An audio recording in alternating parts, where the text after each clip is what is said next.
안녕하세요. 환상감자입니다. 이번 주 미국 증시는 대체로 무난무난했습니다. 실적 발표 예정인 엔비디아가 기대감으로 3.85% 올랐고 견고한 소비자 트래픽과 멤버십 가입자 증가에 힘입어 실적 서프라이즈한 월마트가 3.06% 올랐습니다. 비만 치료제이자 당뇨 치료제인 티르제파사이드가 당뇨병 발병률을 낮춰준다는 발표로 일라이릴리가 3.32% 올랐고요. 이렇게 초록색으로 무난하게 상승한 기저에는 잭슨홀 회의의 파월이 있었습니다. 잭슨홀 회의에서의 파월 이야기를 요약하면 이렇습니다. 금리 인하는 한다. 데이터에 따라 50bp, 25bp인지의 결정만 남은 상태고 데이터를 보고 판단하겠다. 9월 달에 정확하게 하겠다라는 이야기는 안 했지만 데이터가 튀는 범핑 구간을 지나 경제 완화 구간에 들어섰다는 자신감을 보였고 인플레이션, 고용이라는 목표 중에 인플레이션은 목표를 달성했다. 우리에게 남은 건 고용이다. 노동시장에서 실업률 상승을 막기 위해 모든 것을 다 할 것이다. 라고 말한 것이 굉장히 인상 깊었습니다. 사실 지금은 그 어느 때보다 가진 무기가 많아 보입니다. 5.5%의 금리와 각종 지표들은 충분한 통제력을 가지고 있는 것처럼 보입니다. 경기 침체의 기미가 보인다면 금리를 크게 떨어뜨릴 수 있고 코로나 때 돈을 아무리 풀어도 기축통화의 위상은 크게 흔들리지 않았고 오히려 돈은 미국으로 더 들어왔습니다. 경제 위기가 일어나는 것 같으면 일단 미국으로 가자라는 공식이 성립되는 듯 했죠. 모든 것이 컨트롤 가능한 범위 내에 있는 것처럼 느껴집니다. 잭슨홀 회의 내용에 대한 제 개인적 소견은 팬데믹 통화 정책의 포스트모템이었습니다. 팬데믹이 일어났고 팬데믹으로 나왔던 순간들의 원인과 대응 방식에 대한 고뇌들이 묻어 있었습니다. 팬데믹 이후 초기 인플레이션이 급등할 때 이런 급등은 일시적이다 라고 했던 부분도 언급을 하더군요. 사후 편향적인 이야기지만 그때 파월이 더 금리를 빠르게 올렸다면 하는 아쉬움을 표하는 사람들이 되게 많았던 걸로 기억합니다. 사건을 평가한 내용이고 다를 수 있지만 전반적으로 잘 운영을 했고 특히 수십 년간 쌓아온 신뢰 기반으로 잘 헤쳐나올 수 있었다는 이야기가 굉장히 인상 깊었습니다. 그리고 우리가 투자함에 잊혀졌던 위기의 순간들도 군데군데 녹아있더군요. 시간 나시면은 여러분도 한번 읽어보시면 좋을 듯 합니다. 아래에 링크를 남겨놓겠습니다. 결과적으로 금리 인하는 확정입니다. 언제, 얼마나 크게 하느냐가 중요하고 그것보다 더 중요한 게 있습니다. 우리는 금리 상승기가 아닌 금리 하락기에 어디에 투자를 해야 될까를 이야기해봐야 되는 좋은 타이밍이라고 생각합니다. 이럴 때 참고할 게 있습니다. 우리보다 경험 많고 더 좋은 정보를 얻는 위치에 있는 구루들을 참고하면 좋습니다. 그들의 대응이나 이론, 과거 데이터들을 살펴보면 좋은 참고가 될 수 있습니다. 잘 모르는 것을 이해할 땐 도식화로 아주 단순하게 접근하는 게 좋습니다. 재밌기도 하고 이해도 빠르고요. 여기 앙드레 코스톨라니의 달걀 모형 이론이 있습니다. 모르시는 분을 위해서 좀 설명드리자면 금리 고점, 금리 저점, 그리고 호황기, 즉 경제가 잘 나갈 때와 불황기, 경제가 침체될 때 대체로 좋은 투자처가 어디인지를 파악하기 쉬운 모형입니다. 금리가 상승하냐, 하락하냐, 혹은 경기가 성장하냐, 침체하냐로만 보시면 아주 편리합니다. 왼쪽이 경제 호황이고 오른쪽이 경기 침체, 위쪽이 금리 정점이고 아래가 금리 저점입니다. 현재 2024년 8월 그리고 9월은 금리로 치면 A 지점에 있습니다. 근거는 현재 금리 인하 직전이다 라는 이야기는 금리 정점이고 골드만삭스가 경기 침체 확률이 15%에서 25%로 다시 20%로 내렸지만 경기 침체 확률이 있다고 했습니다. 즉 호황기와 불황기 그 사이 어디쯤인 거죠. 왜 이렇게 경기가 작동하는지를 알려면 조금 복잡합니다. 돈은 실내 자산이고 경기는 부채로 움직인다는 단순한 명제이지만 이걸 이해하는 데는 조금 더 많은 지식이 필요합니다. 제가 설명하기보다는 EBS의 돈 관련 영상이나 레이 달리오의 경제는 어떻게 움직이는가 등을 보시면 이해하기 쉬울 거라 생각합니다. 다시 돌아와서 우리가 답해야 할 질문은 금리 인하쯤에 우린 어디에 어떻게 투자해야 할까 였습니다. 그래서 구루들의 이론 중에 앙드레 고스톨라니의 달걀 모형을 봤죠. 피델리티 자산운용사에서도 경기 사이클별로 성과가 가장 우수한 자산을 그래프로 간단하게 표현하기도 했습니다. 인플레이션 구간인지 디스인플레이션 구간인지에 따라 성과가 가장 우수한 자산들을 확인할 수 있는 그래프고요. 여기서 리인플레이션은 초기 인플레이션이라고 생각하시면 쉽습니다. 통화 재팽창기라는 뜻이고요. 인플레이션이지만 긍정적인 인플레이션이고 경제 성장이 이제 다시 시작된다는 뜻이죠. 이 그래프에서 우리는 어디에 있을까요? 인플레이션이 과열되고 금리로 찍어 누른 지점, 과열,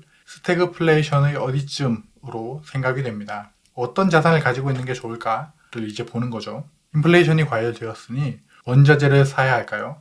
혹은 스태그플레이션이 올 수도 있으니까 현금화를 해야 할까요? 혹은 금리 정점기니까 채권을 사야 할까요? 스태그플레이션은 올 수도 안 올 수도 있습니다.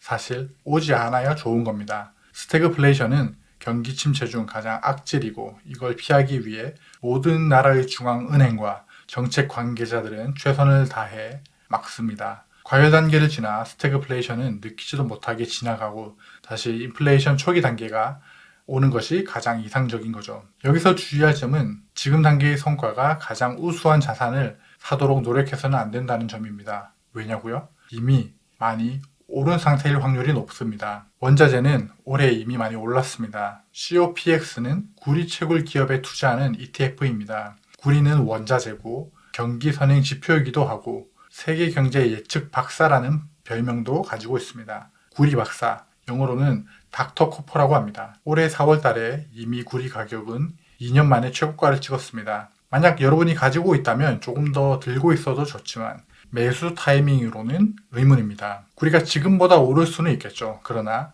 먹을 게 많을지는 생각해 보셔야 합니다. 미국 경기가 활황일 거냐? 중국이나 기타 신흥국들도 경기가 회복 국면에 들어설 건지 봐야 하겠지만 지금으로선 경제가 회복하는 단계는 아니라 생각합니다. 제가 말하고자 하는 점은 구리를 사라, 사지 마라가 아닙니다. 다시 돌아와서 지금 단계의 성과가 가장 우수한 자산을 사서는 안 된다는 겁니다. 지금 단계의 자산은 많이 올랐습니다. 주식은 사놓고 기다려야 됩니다. 그 이유가 여기에 있는 겁니다. 지금 우리가 처해 있는 위치는 어디인지 보고 그 다음 상황엔 뭐가 올지 보고 미리 사놓고 기다리는 거죠.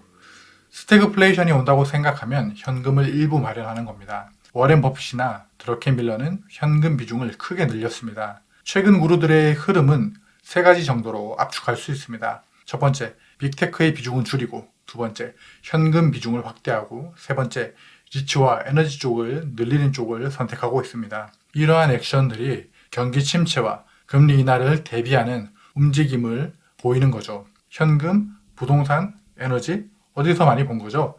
앙드레 코스톨라니의 달걀 모형 이론을 다시 가지고 오면 이제 눈에 띕니다. 현금, 예금 인출을 하는 부분이고 리츠는 부동산 투자, 에너지 쪽도 금리 인하되고 경기 침체가 오면 좋은 대피처입니다. 금리 인하 시점 기준으로 좋은 과거 데이터도 있습니다. 뱅크 오브 아메리카 글로벌 리서치에서 만든 표입니다. 1974년 이후 첫 번째 금리 인하 전후로 해당 섹터가 S&P 500을 초과 수익한 기간의 비율을 나타낸 표입니다. 이 가운데를 기점으로 왼쪽이 금리 인하 전, 오른쪽이 금리 인하 후 1개월, 3개월, 6개월, 12개월 뒤 아웃퍼폼할 섹터, 즉 성과 좋은 섹터의 확률입니다. 금리 인하를 한 이후 1개월과 6개월 내에서는 임의 소비재가 성과가 좋았습니다. 임의 소비재는 명품, 여행, 외식 이런 쪽이고 기업으로는 아마존, 테슬라, 홈디포, 나이키, 스타벅스 등이 속해 있습니다. 에너지 섹터가 1개월과 3개월에 좋았고요. 테크, 원자재, 부동산, 유틸리티는 6개월에서 12개월 후에 아웃퍼폼할 확률이 커졌습니다. 다만 이런 것들이 딱 정확한 건 아닙니다. 이미 기대감을 선반영했을 수도 있습니다. 1, 2개월 뒤를 보기보단 6개월 뒤, 1년 뒤를 보는 해안을 길러야 합니다. 우리가 가진 정보 중에 뭐가 팩트고 뭐가 예정되어 있고 나의 대응은 무엇인지를 점검할 필요가 있습니다. 금리 인하가 팩트고 1개월에서 3개월 내에 무조건 내린다. 그리고 대선이 예정되어 있고 여기서 내 대응과 투자 아이디어는 무엇인지를 점검해 보는 겁니다. 예시를 들면 감정과 커뮤니티에 의존하지 않고 임의 소비재와 리츠즈, 원자재의 비중을 20%까지 조절을 하겠다. 이런 식으로 내 투자 아이디어를 기록하고 적어두고 복귀하는 겁니다. 여러분들은 지난 8월 초에 분명히 느끼셨을 겁니다. 엔캐리 청산 이슈로 크게 요동쳤을 때 하다가 하락을 겪은 분들은 미래를 대응하기 위한 내 플랜을 조금씩 마련하시길 추천드립니다. 위기 때 나의 투자 아이디어는 건재하냐? 모두에게 맞는 정답은 없습니다. 그리고 우리 같은 개미 투자자들은 꼭 개별 주식을 사팔사팔 하지 않아도 됩니다. 헤지 펀드들은 단위 시간별로 성과를 내야 하기 때문에 샀다 팔았다 하지만 우리는 그냥 묵묵히 ETF 적립식 투자로 우상향하는 ETF에만 넣어놔도 됩니다. 혹은 포트폴리오에서 10%, 20% 정도만 테스트해 볼 겸 비중 조절을 해도 되고요. 다음 주는 중요한 발표가 있습니다. 28일 엔비디아 실적 발표가 있습니다. AI가 여전히 유효하냐? 그리고 투자만 있는 게 아니라 매출로 AI가 가시적인 성과를 내고 있냐는 물음에 답할 단 하나의 회사입니다. 이후에 30일엔 7월 PCA 개인 소비 지출 지표가 있지만 저는 엔비디아 실적 발표가 거시적 관점에서 더 중요하다고 봅니다. 경기 하강 곡선으로 가기 전까지 경기 성장 국면을 조금이라도 더 늘릴 수 있는 지점이라고 생각을 합니다. 3개월 뒤에 A 지점, 6개월 뒤에 B 지점 이렇게 딱딱 정해진 기간이 있는 게 아닙니다. 특정 구간이 길게 걸릴 수도 있고 생략되거나 혼재될 수도 있습니다. 우리는 주식 투자자이기 때문에 우리가 원하는 건 주식 성장 구간, 즉 우상향하는 구간에 오래 길게 머물러 있으면 있을수록 좋은 거죠. 여러분은 금리 인하 시기 어떻게 대응하실 건가요? 6개월 뒤, 1년 뒤를 보는 여러분의 해안이 궁금합니다. 댓글로 여러분의 대응을 알려주세요. 이런 영상을 계속 받아보고 싶다면 구독, 좋아요, 알림 설정 부탁드립니다. 여러분의 응원이 컨텐츠를 만드는데 굉장한 힘이 됩니다. 여러분의 인생 우상향을 진심으로 응원합니다. 감사합니다.